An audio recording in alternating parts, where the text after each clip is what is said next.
And welcome back to Iron Sports.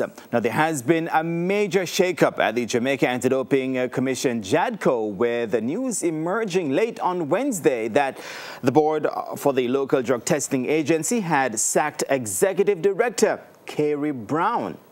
Well, now, while board chairman Alexander Williams declined to comment on the matter, TVJ sports sources indicate that with majority of the 15-member board on hand at Wednesday's board meeting, they voted unanimously to part ways with Brown, who was employed to JADCO from November 2013.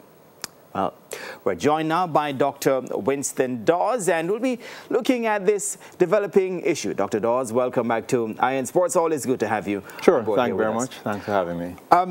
What is your initial reaction to this news that the JADCO board has parted company with Carey Brown, the executive director? Well, I'm not surprised. There have been lots of instances where I see that, there was an instance where they were going to appeal the penalty given to Russell, and at the last minute the board withdrew it.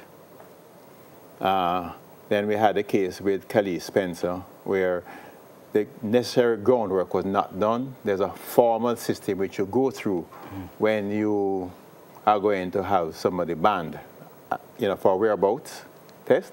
It was not followed through. There was no signature. There was no evidence that she had been informed. Yet they continued with the case. Yeah.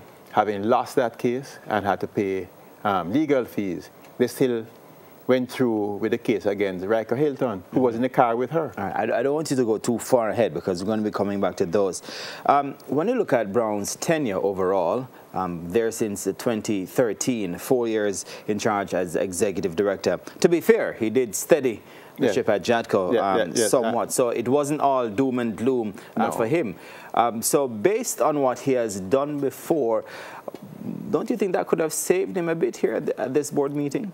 No, I think that that things probably people got fed up. I think that was it. He took over at a critical time after the Anne Shirley episode. Debacle, right? And steadied. We started having lectures.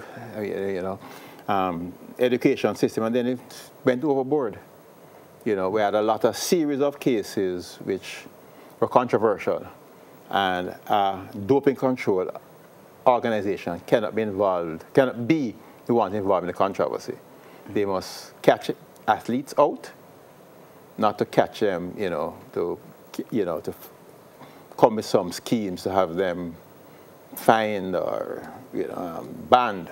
Right. So there must be fear, and the fact that all these controversies is not surprising.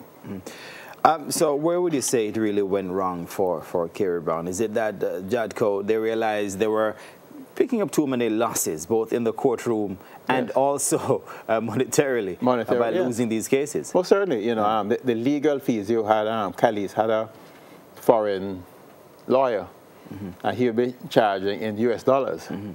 And once they had found out that someone is going to pay, they would charge a maximum. So you can imagine with a limited budget that you had to, first of all, we had Russell, they would have had certain legal fees there. Right. Then came Khalees. And I understand that one of the cases cost that particular person $14 million.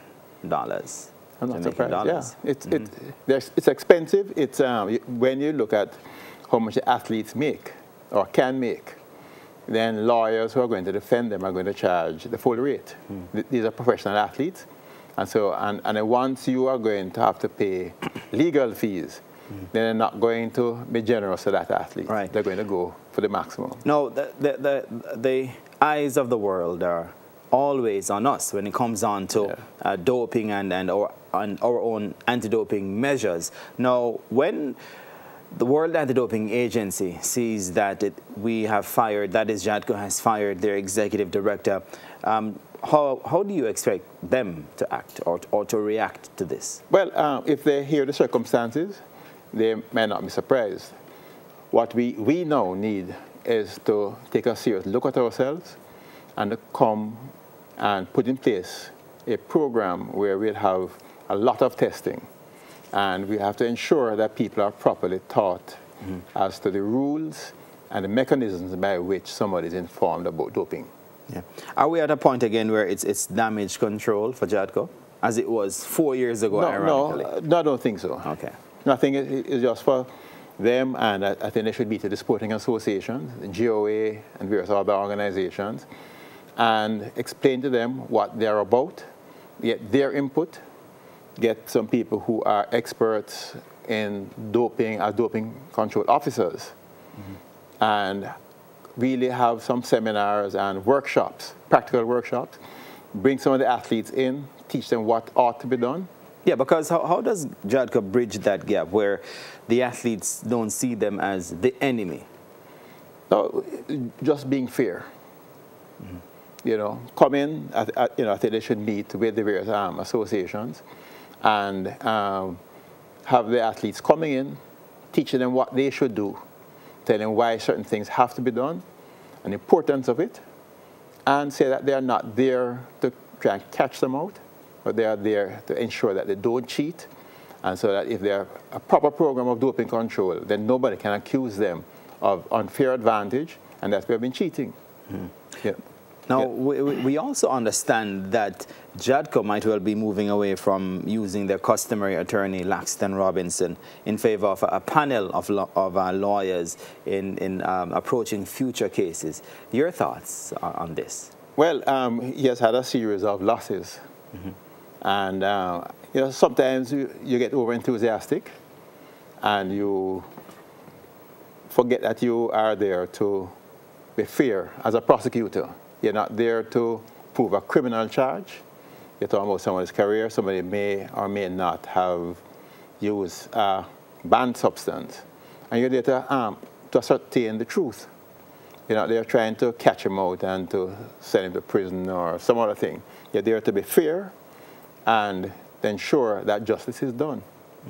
Just going back quickly to even the Riker Hilton case, which came after Khaleesi's case. Was it do you think it was a case of ego that might have been at play where the JADCO team, even after realizing that Riker's case was quite similar to Spencer's, still pursued it? I really cannot understand. I mean, having discussions with people involved in sports, I thought they were going to throw it out. I was very, very surprised when they came through and charged him. Because two of them were in the car. And I'd walked to the car. Khaleesi had gotten off. And I had to pay money. Yet they persisted with Riker's case. Yeah. No, so we've had Dr. Patrice Charles Freeman, who was a former executive director, and Shirley, and then Carey Brown.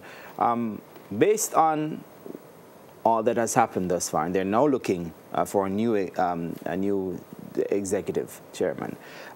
What would be your own recommendations for this incoming person? Well, first recommendation is somebody who understands sports. It's very, very important. There's certain foibles involved in sports, which you're asking an athlete to give of their body fluids. They are not allowed certain to go out and drink or, God forbid, want to smoke or use any marijuana or anything like that. And they've got to be extra careful. And their career lasts, if they're lucky, 10 years.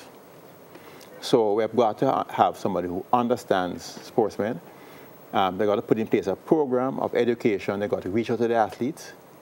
And they've got to ensure that the people that they select to be doping control officers are affair with the proper rules. And this is obviously going to need somebody who has been exposed to sports. You have anyone in mind? No, I haven't.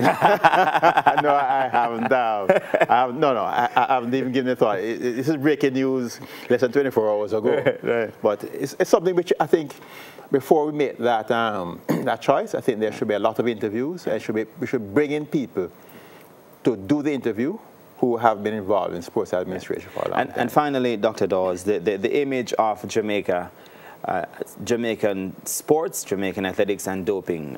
Since 2013, when we had that huge furor with Anne Shirley, how much do you think the image of Jamaica and doping or anti-doping has improved or not?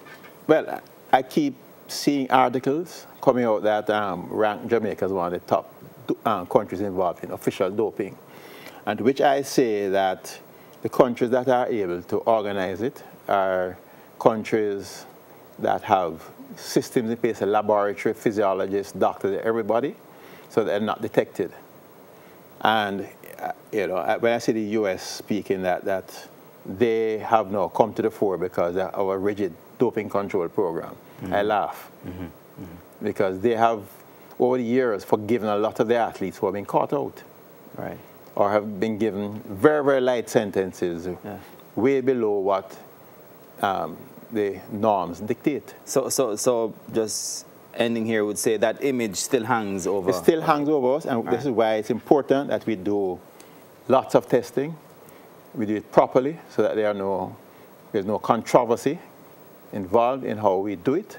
Right. And that will change our image. I don't think that Jamaica is involved in any serious doping. How few people have been caught out with stimulants, right? Which could have been part of supplements, but the anabolic steroids and some of the more serious ones, nobody who is resident in Jamaica has ever been caught. All right, Dr. Winston Dawes, sports medicine specialist, thank you so very much for joining us here on Iron Sports. Still lots of work to do. Sure, a lot, and let's hope we get it right. All right, thank you. All right, so we take a break, and when we come back, we're going to be heading to the hockey turf. So stay with us.